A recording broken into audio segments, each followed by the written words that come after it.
s'agit du chanoine Sodro. Je vous conseille la lecture de ses livres. Il a écrit beaucoup de choses de spiritualité. C'était avant, hein, bien avant le concile. Je pense que c'est dans les années... vous voyez l'imprimature, là, c'est en 1907. Donc oui, il a vécu à la fin du 19e, début du 20e. Et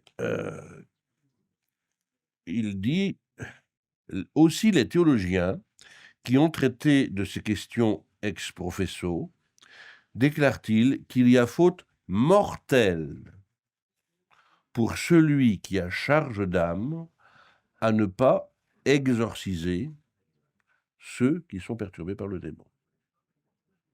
Alors, s'il vous plaît, s'il y en a qui m'entendent, messieurs les abbés, avec les gants blancs, mouillez-vous un petit peu. Parce que combien de fidèles se plaignent que quand ils vont trouver leur prêtre, de la tradition, on les envoie sur les roses en leur disant « Dites votre chapelet, venez à la messe, sous-entendu, mettez bien à la quête, hein, et puis tout s'arrangera. » Mais non, ça, dans certains cas, ça ne suffit pas.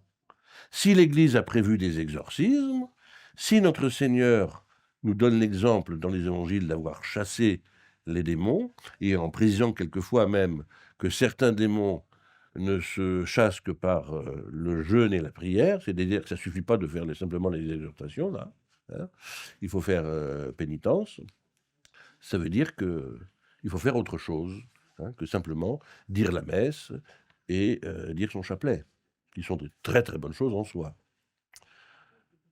Et qu'ils ne viennent pas se réfugier derrière un bouclier, n'est-ce pas, en disant « Ah oui, mais on n'est pas missionné par l'évêque. » Ça, c'est le prêtre exorciste du diocèse. Encore, il y a toute une entourloupette là-dessus. Avant le XVIIe siècle, il n'y avait pas un prêtre exorciste dans chaque diocèse. Donc, quand il y avait des problèmes, eh bien, n'importe quel curé de paroisse, il prenait... Et à l'époque, il n'y avait pas l'exorcisme de Léon XIII, c'était le grand exorcisme. Alors, c'est vrai que dans les diocèses, les différents diocèses, il y avait des exorcismes particuliers.